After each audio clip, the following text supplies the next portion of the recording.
Proclamação do Evangelho de Jesus Cristo, segundo João.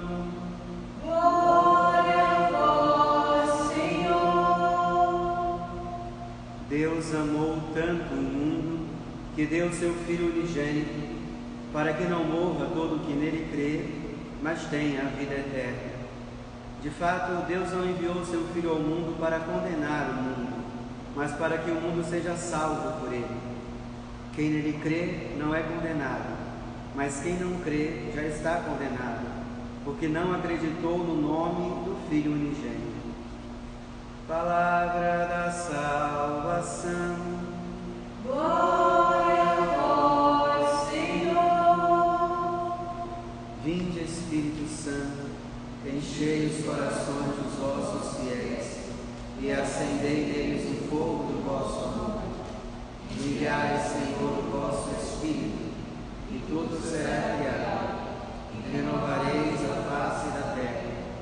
Oremos, ó Deus, que instruíste os corações dos vossos fiéis com as luzes do Espírito Santo, fazei que apreciemos retamente todas as coisas, segundo o mesmo Espírito, e gozemos sempre da sua consolação. Por Cristo, Senhor nosso. Amém. Pensemos um pouco no que diz a profissão de fé em Deus Pai, Filho e Espírito Santo, um só Deus em três pessoas, acerca do mistério de Deus mesmo, e o que diz essa profissão da nossa fé cristã católica acerca do nosso mistério. Porque se somos criados imagem e semelhança de Deus, quando o mistério de Deus se revela, também se revela o nosso mistério. O que diz então a nossa profissão de fé no Deus unitrino, sobre Deus mesmo e sobre nós, nosso mistério de homens e mulheres? Antes de tudo, trata-se de uma profissão de fé, o fruto de uma decisão profunda por viver no que se acredita como a direção mais fundamental para essa mesma vida.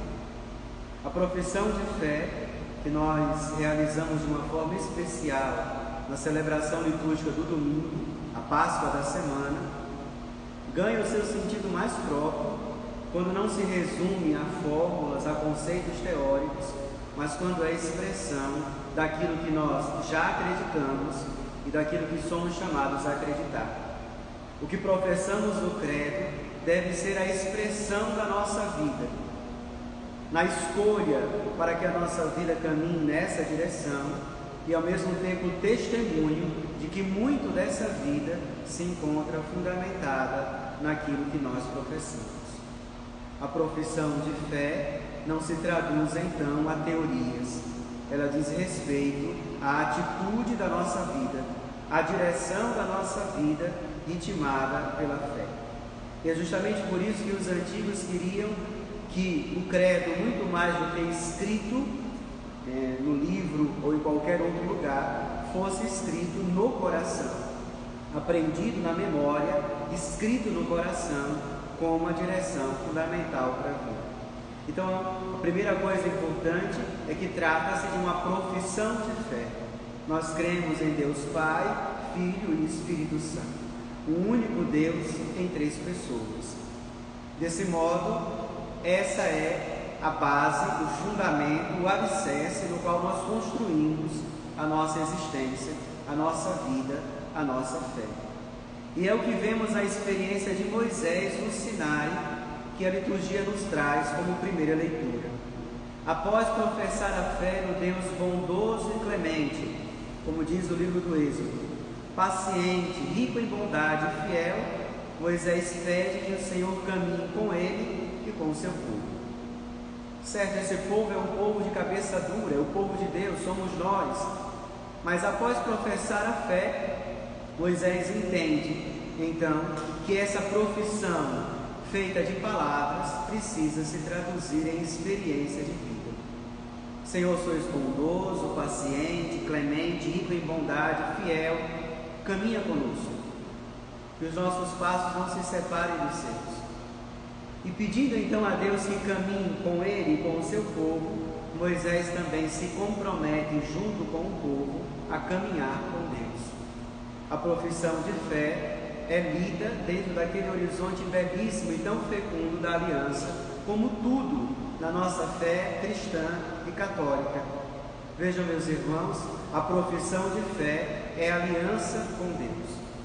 É assim que nós podemos compreender de uma forma ainda mais profunda as verdades da nossa fé. Não são teorias simplesmente, não são coisas que aprendemos talvez na primeira formação da nossa catequese e dizemos de memória sem pensar. Como quando se pergunta a uma criança por que Jesus morreu na cruz, e a criança logo de imediato diz: para nos salvar. Mas o que é a cruz, o que é a salvação, o que é essa oferta para nós, como fazer experiência dessa oferta, às vezes fica um pouco a desejar. Seja pela idade da criança, seja porque a nossa formação na fé não poucas vezes se resume a doutrinas distantes da vida. Claro que o problema não é a doutrina é extremamente importante, mas ela é mais do que uma informação, caminho de uma experiência. Eu professo a fé quando as palavras da doutrina se encarnam na minha vida e, portanto, eu tenho uma experiência dela. E aí posso professar a fé por palavras, que é a expressão da adesão do coração, que é a expressão da adesão da vida. Professamos a fé que já vivemos, professamos a fé que somos chamados a viver, porque ninguém vive a fé de um modo inteiro, completo, nesse mundo. Nesse tempo de peregrinação, nós ainda não estamos plenos na fé. Seremos confirmados na fé quando contemplarmos a Deus face a face. Por isso que é necessário que o Senhor nos acompanhe e que nós escolhamos os caminhos dele, como vemos em Moisés. Moisés no Sinai é a realidade da aliança. Deus concede ao povo os 10 mandamentos, ou seja, aqueles termos da aliança que por amor o povo é chamado a observar para continuar em comunhão com Deus. E Moisés de imediato pede: Senhor, caminha conosco. Nós já cremos, mas precisamos da sua companhia para continuarmos acreditando. Então a primeira coisa é entendermos a profissão de fé como a adesão do coração e da vida que se expressa por meio das palavras e que traz consigo então o horizonte da aliança. Senhor, eu creio, mas preciso ainda caminhar na fé, me acompanhe. É isso que vemos no livro do Êxodo, nessa experiência que Moisés faz de Deus junto com o povo. Cremos em um Deus que amou tanto o mundo a ponto de dar o seu Filho unigênito, para que não morra todo o que nele crê, mas tenha a vida eterna. Nós ouvimos então no Evangelho de João: salvação e vida no amor de Deus, que foi até nós, ou que veio até nós por meio de Jesus, especialmente da sua cruz e ressurreição, ao qual temos acesso por meio do Espírito Santo que nos foi dado, como recorda Paulo na carta aos Romanos. Vejam, meus irmãos, nós temos acesso a esse amor salvífico de Deus, esse amor que nos salva, que nos restaura, que começa a nos fazer participar da vida eterna e plena que Deus nos conquistou, por meio da oferta de Cristo na cruz, o qual temos acesso ao Espírito Santo de Deus, que foi derramado em nossos corações. A solenidade de Pentecostes, que celebrávamos no final de semana passado, está intimamente ligado com essa solenidade da Santíssima Trindade, porque entramos na Santíssima Trindade por meio da oferta redentora de Jesus na cruz, através da ação do Espírito Santo, que já foi derramado em nossos corações. O Filho de Deus entre nós, no entanto, não só revela o amor salvador de Deus, mas revela Deus como amor. Recordemos a primeira carta de João, que quando contempla a oferta de si na cruz da parte de Jesus, da parte do Filho, como aquela expressão máxima da revelação de Deus, quando olhamos a cruz do Filho, entendemos plenamente, nos é revelado plenamente o rosto de Deus como amor. Essa carta, a carta de João, chega a afirmar: quem não ama não conheceu a Deus, já que Deus é amor. Revelando o mistério de Deus como Pai, Filho e Espírito Santo, como aquele que ama o Pai, como aquele que é amado, o Filho, e como o amor que circula entre o Pai e o Filho, que é o Espírito Santo, nós então temos revelado Deus como amor. Agostinho nos fez entender isso. O eterno amante é o Pai, o eterno amado é o Filho, enviado pelo Pai, e o amor que circula entre o Pai e o Filho é o Espírito Santo. O Espírito Santo é o amor do Pai pelo Filho e do Filho pelo Pai. Esse amor foi transbordado para nós, e é por isso que nós podemos mergulhar, ter acesso, participar desse amor eterno de Deus. Vejam, quando nós celebrávamos a solenidade da Ascensão, refletíamos que quando Jesus retorna, na linguagem de João, para junto do Pai, nos leva consigo, nos abre uma porta para que essa relação de amor eterno de Deus, o Pai, o Filho e o Espírito Santo, agora seja nossa relação, que nós participemos da vida de Deus. Nós não somos só agraciados por Deus, nós temos a vida de Deus em nós. Por isso que com Jesus temos tudo. Vejam, Jesus nos abriu através da cruz uma porta que nos faz ter acesso ao mistério de Deus. E aquele que faz com que tenhamos condições de ultrapassar essa porta, de ir além dos umbrais dessa porta, de nos conduzir e nos fazer quase que como encaixar através da cruz e entrarmos no mistério, é o Espírito Santo. Interessante essa imagem de que só entramos no mistério de Deus por meio da cruz. Mas é difícil assumir a forma da cruz. Nós a rejeitamos, nós não temos muita condição de transformarmos a dor em amor, a morte em vida.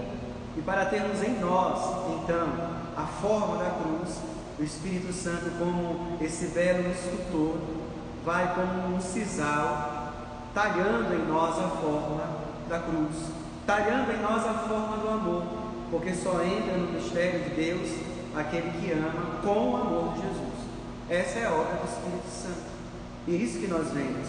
Participamos da vida de Deus por meio da cruz e ressurreição do Senhor, através do Espírito Santo, que forma em nós os sentimentos do coração de Jesus.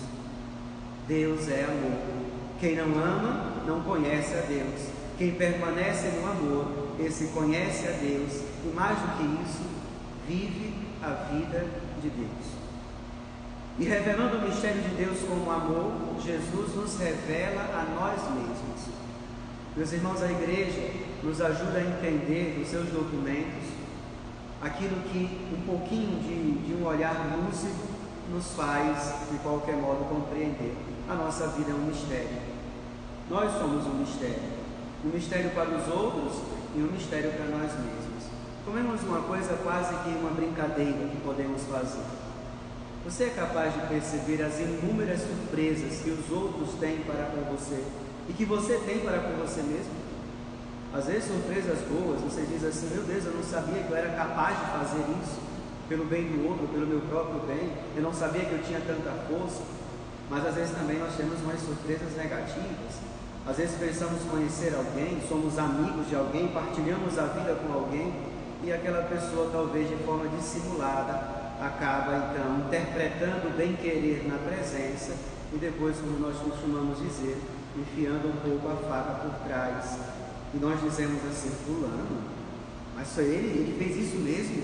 Temos até dificuldade de entender como se pode interpretar tão facilmente um amor dissimulado.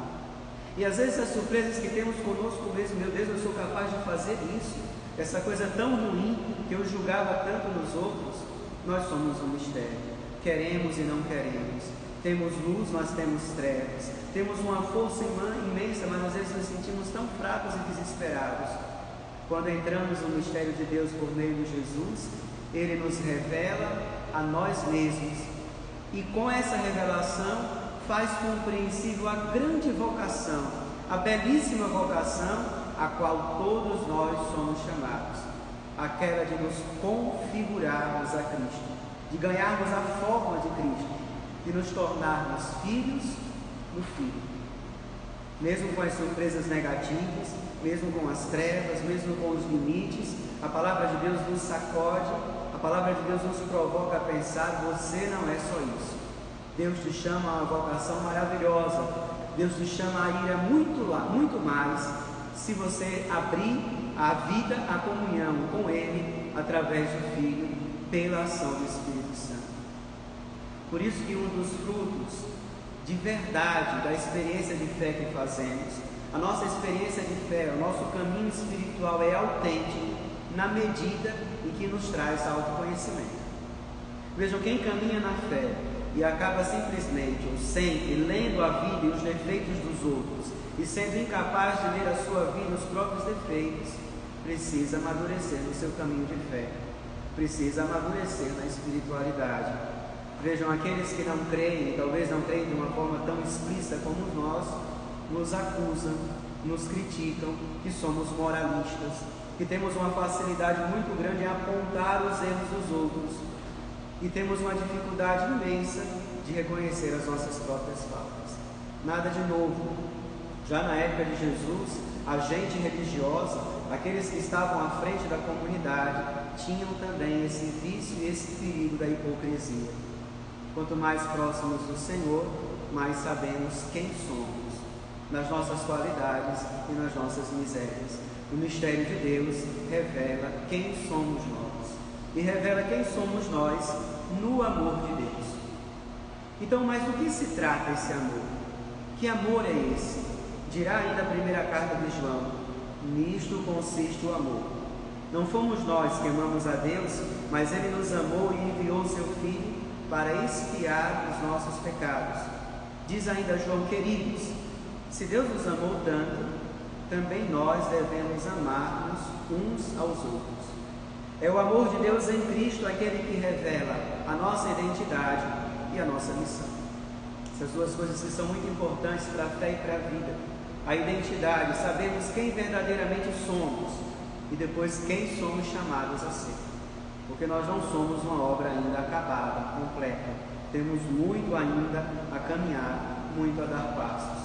É o amor de Deus em Cristo que nos revela quem somos e quem somos chamados a ser. Que nos revela o que recebemos a parte de Deus e o que somos chamados a partilhar, a transbordar com a ajuda dele. Isso então pede de nós um acolhimento verdadeiro da palavra de Cristo, da presença de Cristo mesmo. Vejam, nós começamos a andar na fé com passos maduros. Nós vivemos a nossa vocação de cristãos batizados quando vivemos Jesus. Vejam, aqui a responsabilidade, aqui a beleza da nossa vocação. Cada um de nós é chamado a viver Deus em Jesus, a configurar, a ganhar a forma de Cristo nas atitudes, na palavra, nos sentimentos, no modo que nos relacionamos com os outros, conosco mesmo e com Deus, nos assemelharmos a Jesus. Não é qualquer amor que nos revela quem somos e qual é a nossa missão. Não é qualquer amor que nos faz participar da vida de Deus. É o amor de Cristo. É o amor segundo os sentimentos do coração dele. Quanto mais o trouxermos para nós, mais o nosso mistério será revelado. É por isso que também uma das características de autenticidade do caminho de fé, uma das características da verdade da espiritualidade, está justamente na conversão. Deus revela quem eu sou, e revelando quem eu sou, revela também os meus limites, as minhas fragilidades, as minhas infantilidades, os meus pecados, mas não faz isso para nos humilhar, revela propondo um caminho novo. Tão bonita essa experiência do amor de Deus, que não nos humilha. Não é um amor que coloca panos quentes nas situações, não é um amor que de qualquer modo esconde ou faz de conta que não tem limites. Nós temos muitos limites, e Deus nos ama na verdade. E quem faz a experiência do amor de Deus entende: meu Deus, como eu sou limitado. Mas esse mesmo amor sustenta a esperança de que podemos ser diferentes, porque Deus não nos criou para sermos só isso. Vejam esse equilíbrio e essa fecundidade do amor de Deus. Primeiro desmascara nossas prepotências, nossos orgulhos, o acreditar que somos melhores do que os outros, o acreditar que não temos defeitos, o moralismo. O amor de Deus, quando acolhido, joga tudo isso no chão. A misericórdia de Deus nos quebra, mas depois disso não nos deixa no chão, propõe um caminho diferente, porque nós não somos só isso. A conversão é um dos frutos mais maduros ou mais autênticos de um caminho de fé. É o amor de Deus que nos põe de pé para viver o novo. Paulo, na segunda leitura, escrevendo aos Coríntios, diz: alegrai-vos, trabalhai no vosso aperfeiçoamento, encorajai-vos. Vejam, a vida de fé, nós a recebemos, mas não podemos ficar estagnados. O dom é perfeito, a acolhida se estende no tempo. Nós já somos cristãos, já somos filhos de Deus, mas precisamos ainda nos tornar. Pode parecer complicado, mas não é. Nós já recebemos o dom, mas existem dimensões da nossa vida que ainda não acolheram o dom do batismo, o dom do Espírito Santo, a presença de Deus Pai, Filho e Espírito Santo no nosso coração e na nossa vida. É por isso que Paulo diz: alegrai-vos, trabalhai no vosso aperfeiçoamento, encorajai-vos, e continua dizendo: cultivai. Veja, nós não podemos parar no caminho da fé. Meu irmão, minha irmã, independente do tempo que você tem, da função ou do serviço que ocupa na comunidade, a palavra de Deus nos dá um balanção e nos faz entender que o seu caminho de fé não está pronto. Não se dê por convencido, não caia no grande engano de pensar que você já deu todos os passos que poderia dar. Não, Paulo nos recorda: é necessário aperfeiçoar, cultivar, caminhar. De outro modo, nós não conseguimos crescer na graça e não nos tornamos aquilo que somos chamados a ser. Continua Paulo: encorajai-vos, cultivai a concórdia, vivei em paz, e o Deus da paz estará convosco.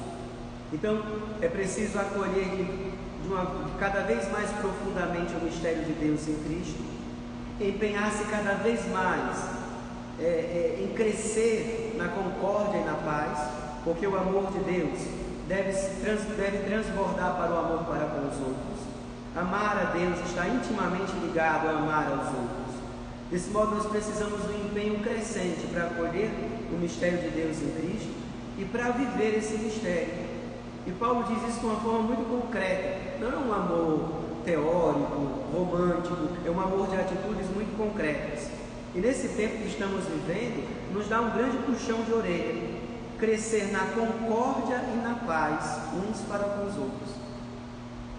Nas divergências, nas polarizações que o nosso país está vivendo de uma forma muito especial, a pandemia que estamos atravessando, sim, é importante, é louvável, é um direito, é um dever discordar. Mas que essa discordância não rompa a concórdia e a paz. Porque nós não podemos ceder à tentação de que com a discordância venha também o desrespeito, a ofensa. Quando isso acontece, nós não estamos conseguindo dar um bom testemunho. E o que parece ser uma defesa da fé, às vezes acaba se expressando como uma violência. E não é essa a violência do Evangelho. Quando Jesus diz que o reino dos céus serão dos violentos, não diz justamente nesse sentido. A divergência de ideias, de posições, faz parte da consciência crítica. Deus nos criou inteligentes e racionais, mas não deixemos de recordar que o outro continua digno de respeito, mesmo quando nós discordamos. A nossa missão é discordar, mas sem romper a concórdia e a paz. Desse modo, terminamos a nossa meditação nos fazendo algumas perguntas, desejando levar esses questionamentos para a semana. Como anda, então, a nossa profissão de fé? Hoje nós já conseguimos entender o que seria essa profissão de fé. Como anda o nosso caminho de fé? Cremos em Deus Pai, Filho e Espírito Santo. Como é que isso deve se traduzir em vida concreta hoje e em caminho que precisamos trilhar para que seja pleno em nós e no mundo, como é a nossa vocação? Louvado seja nosso Senhor Jesus Cristo,